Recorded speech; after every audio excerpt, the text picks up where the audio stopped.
You know what's even more hilarious? This is a mega figure, and they still throw in the same size disc base. Hey everyone, David here. I am back with a very huge review for a very huge figure. So some of you may have seen this kind of come down the pipeline as far as promotion from McFarlane Toys. It is the Joker Titan, or Titan Joker from Batman Arkham Asylum. And first and foremost, I kind of want to show off the box a little bit, because even though it still has the same aesthetic as the other McFarlane Toys DC Multiverse kind of style to that box, just seeing the size of it, especially when seeing him in person in the store at Target when I picked him up, I was just floored. My eyes just went super wide seeing him up on the shelf, because this is my first time seeing a mega fig, or at least a mega fig of this caliber. I think I saw a Swamp Thing, but because he was not Batman related, he's DC related, but he's not Batman related, and because of that, I was like, all right, well, you know, I kind of expected him to be of that size. Seeing Titan Joker right next to Clayface at the store, I was like, god damn. But of course, yeah, I was definitely going to be picking him up because he is from Arkham Asylum, and it is kind of a kindred feeling to see the Arkham Asylum title on the side of a McFarlane Toys box. You know, it's been a while. It's been a while that we had a figure taken from that property, one of my favorite video games, not only Batman games, but just favorite video games of all time. And here we have Titan Joker, which is definitely one of the most debated and controversial versions or interpretations of the character from that series of games from Rocksteady, because whether you like the design or not, the actual choice to make Joker go Titan at the end of Arkham Asylum, spoilers for those who have not played the game, it was kind of mixed, to say the least, because people were kind of split, really down the middle when it came to this choice, because even though aesthetically he looked cool, they didn't really appreciate him as a final boss, because he was just a little bit too button mashy as far as just kind of blending in with the rest of the very brutish kind of character types. With that aside, though, I will go on record to say that I like this design. I really do. Even though, sure, he didn't really make too much for a compelling final boss, he at least had a very cool look to him that fit for the character. You know, he obviously does look like the Joker on that Titan formula. And to me, what really worked about the design was just the blood and torn veins and the texture and all the flesh and, you know, gruesome details about the character that were still able to seep into a teen-rated game. I mean, you have legitimate gore on the character with like pieces of his skin coming apart and blood splotches going on around the body, and McFarlane Toys was able to replicate some of this texture detail all throughout. You can definitely see it, especially probably one of the more famous parts of the body that's just coming apart is over here on his chest, where you can see a little bit of his pectoral muscle getting exposed. So the fact that that's actually in there in a teen-rated game, I was pretty surprised, especially with some of the more bone-like structures coming out of his forearms, his back, his ankles, and his shins just kind of piercing through and blood coming out of it. Like, come on, like how can you not marvel at that design choice? And McFarlane Toys was probably one of the more suited companies to take hold of something like this, because, you know, Todd McFarlane, he loves the very edgy, bloody, gory stuff, especially with a character like Spawn. So to see him take on Titan Joker, I'd say, you know what, this is actually not a bad interpretation. He almost feels like a maquette. You know those maquettes that sometimes either visual effects artists or video game developers have on the side of their desks when they're working on something on the game, because they often use maquettes for reference material, and this legitimately feels like a maquette, especially with this size being taken into account, and all of the detail is actually pretty badass. I would probably say my only issue with the detail is that even though you could see it coming across very well with the Titan veins, the green veins going along the chest and some of the arms, the fingernails as well as the toenails, and of course the spine coming across here on the back with all of the green splotches and the blood and the torn pants, which the texture on the pants is awesome. The thing is, though, is that the texture on the pants is a bit more matted than the rest of the body, and you could probably attribute this to the skin of the Joker, with Titan formula or not, is clammy by design, by nature. But I personally would have liked to have the texture of the body itself to be more on that matted side, because the figure will feel a little bit more premium and a little bit more quality. Because even though this is a very durable hard plastic, it does kind of have, I don't want to say a cheap feel to it, because he definitely doesn't feel cheap. He does not. I just feel like it could have been a little better as far as the actual quality of the plastic, because it's a very durable and hard plastic, but it doesn't feel as tough or as rugged as even some of the smaller scale 7-inch Batman figures from McFarlane Toys have felt in the past. At least McFarlane is able to kind of get away with that with, again, the design around the pants, especially this middle part right here that's made out of a rubber latex piece to allow for flexibility once we get to articulation, but at least the belt buckle and the design of the pants come across very well from the original Joker design. Again, I just can't get enough of some of these bones sticking out of the flesh, the fingernails, the blood coming across. And then we get to the head sculpt, which is beautifully designed. And the sculpt overall, the rest of the body is also very great, but it's the head sculpt that definitely stands out. Now, if you couldn't already tell, he does have the side eye. And even though I still have my own reservations of the side eye for McFarlane Toys in general, at least this figure is just so larger than life that he kind of gets away with it. I still would have preferred a neutral stance on the eyes to be facing forward, but at least the side eye here in some shape or form kind of works a little bit better than in other figures like the Batman 2022 figure, or in others that we have long since seen that in the past couple of months. With Titan Joker, I personally feel like it works just a little bit better. And also, I will say that even though the sculpting is for the most part like 95% of the way really, really good, it's once we get to the spine that even though the paint applications come across very well, mine did have a few of these bony structures come a little warped, so I kind of have to bend them a little bit into their proper place. And speaking of warping, the hair, the mohawk hair he's got going on the head sculpt is also made out of that warpy plastic, so do be careful with that. Now, believe it or not, McFarlane is still touting their famous 22 points of articulation with a figure of this size. But ultimately, I find that to be very, very important, because size also takes into account weight, and weight can have a huge effect on certain points of articulation, and you'll see exactly what I'm talking about here in a second. So the head rotates 360 degrees. However, this is where my first little kerfuffle kind of comes with the figure, because even though it's able to rotate the full 360 degrees, the way that his actual head is designed in conjunction with the actual design of the character, or at least in this version, he's supposed to have like this kind of hunched over kind of look to his overall physique, right? He's supposed to be hunched over from the back all the way up to this neck. So the head is by default like this.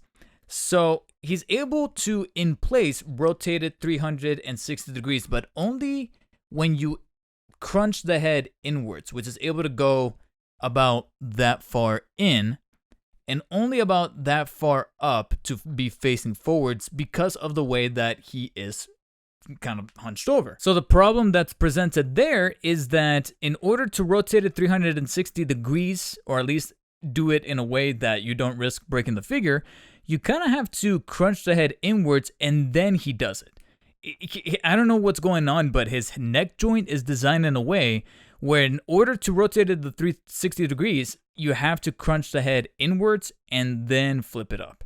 So he can't really do it in place. You have to do a little bit of finessing to get that to actually happen. So that's the first caveat right there. Once we get to the arms, it actually becomes a bit more traditional. It's almost like size doesn't really matter, because you do have the top ball joint, or rather the top swivel joint, that allows the arm to fully rotate 360 degrees, and you do get the traditional extension that's full on ratcheted and very, very firm. So he's able to extend it all the way across like so.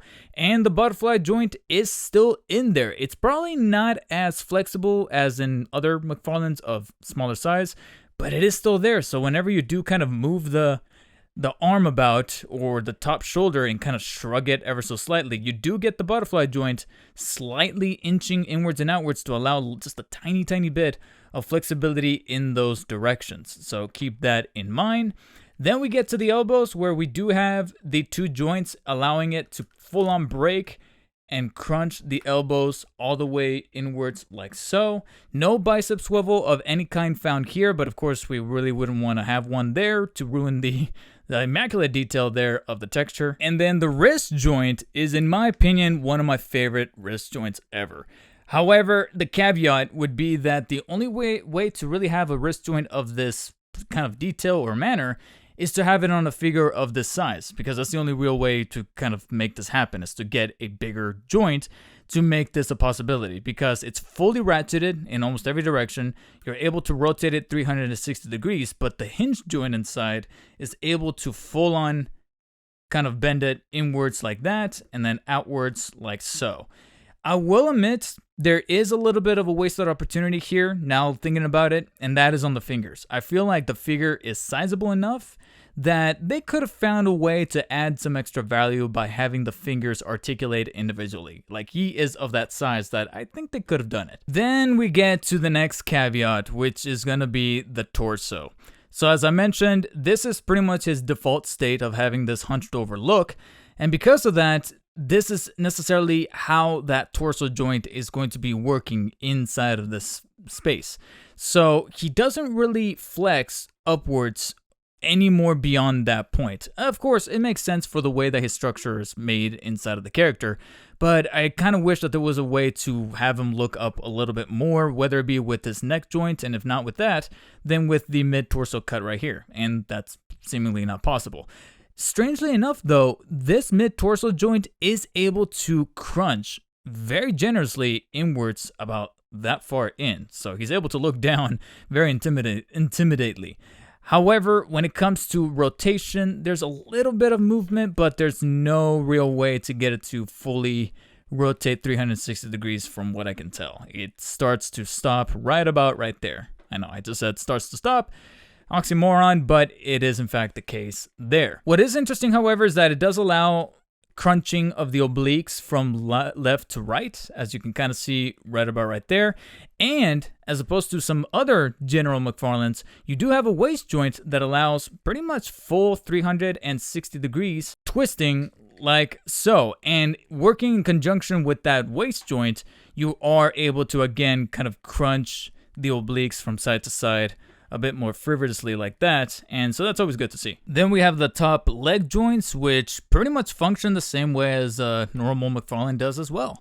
You're able to extend the leg about that far forwards and about that much back. It actually does stop a little earlier than traditional McFarlanes, but you're able to extend very, very well, like about right there. Especially because of that traditional joint that you often find in McFarlanes here in the middle crotch. Yes, I know that looks bad, but I'm just kind of trying to drive the point that they pretty much took that same hinge joint and enlarged it for a mega fig of this caliber, and it's still found there with its ratchety goodness. So that's pretty cool right there. Then we get to the knees, which have the 2 joints able to bend to be able to flex the knee backwards about that much right there. So you are able to still flex the knee at the 2 joints. I will admit the right one gave me a little bit of hesitance, so I was scared that it was pretty much stuck in a fixed position, but I was able to loosen it up and get it to move right about right there, so that's pretty cool. Then we get to the ankles.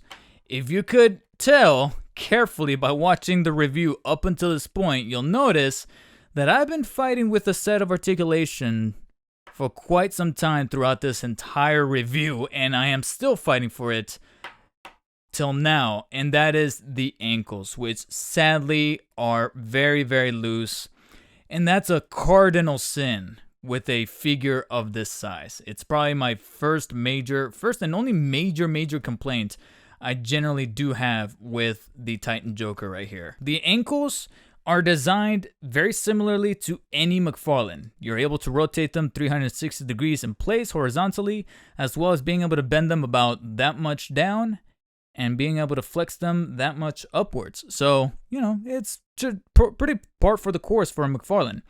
The problem is that they are extremely loose.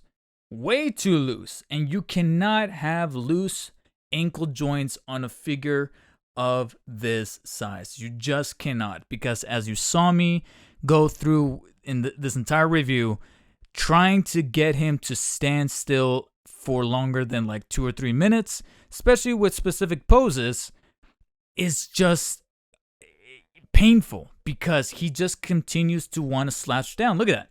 He can I'm actually pretty surprised that he was able to stand in place when I did that. But you can see just a slight little movement, just a slight pressure on the shoulder, and instantly he starts to squat down because of those ankles. It's one thing to have loose ankles or a loose body part on a McFarlane that's only 7 inches tall. It's another to have it on one that's about 13 or 14 like Titan Joker here, because eventually that weight, especially for a very hunched over character like this, is gonna start to topple it down. At least the heftiness of the thighs is able to do a little bit of that heavy lifting, but it's going to come down to those ankles, and as you've blatantly seen, it's been an issue. At least I was able to have a laugh after dealing with those very problematic ankles by noting that they did in fact still throw in the toesies. You're still able to bend the toes, well, technically the foot, because it's more so like on the halfway point of the foot, you're able to bend it right about right there via a hinge joint. But even with the bigger figures like Titan Joker here, they're still throwing in the toesies. So I guess that if you don't really do anything too crazy with his feet as far as posability or general movement, I would say you're pretty much in a good place to own Titan Joker. Now, he doesn't really have any accessories to really speak about except for maybe the traditional McFarlane base that they throw in, but I mean, come on, like why would you attach that measly little thing to a figure of this size, right? I mean, it's funny because he still comes with the perforations there on the soles of his feet to include that disc, but why bother? If he's already going to have ankle issues to begin with, you might as well just settle on the actual physics of the figure to help you out with that. And plus, there's already so much plastic being used here for Joker himself that for them to kind of start making the figure at a cost to throw in accessories would have been very detrimental. But what really would help is that if you guys are in the market to get Titan Joker here, if you happen to own, like myself, the Arkham Asylum Batman or Arkham Asylum Joker from McFarlane Toys, I would say having those figures amongst your collection will definitely kind of form a bit of a trifecta to pose and display those 3 figures together to then have a seminal Arkham Asylum kind of collection going on here from McFarlane Toys. And I would say that as a centerpiece to have up on the shelf, this guy really does have a presence. He really does. Not only past the size, but also from the detail on the textures, the bloody effects with the bones coming out of his elbows, and of course the immaculate detail.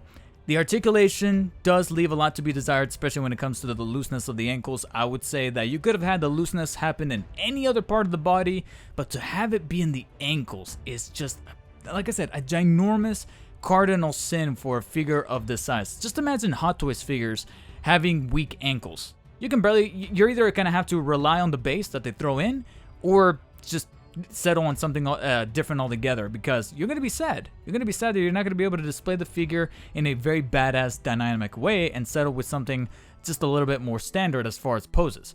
With that aside, I would say that if you're able to find him at regular price, he's worth it.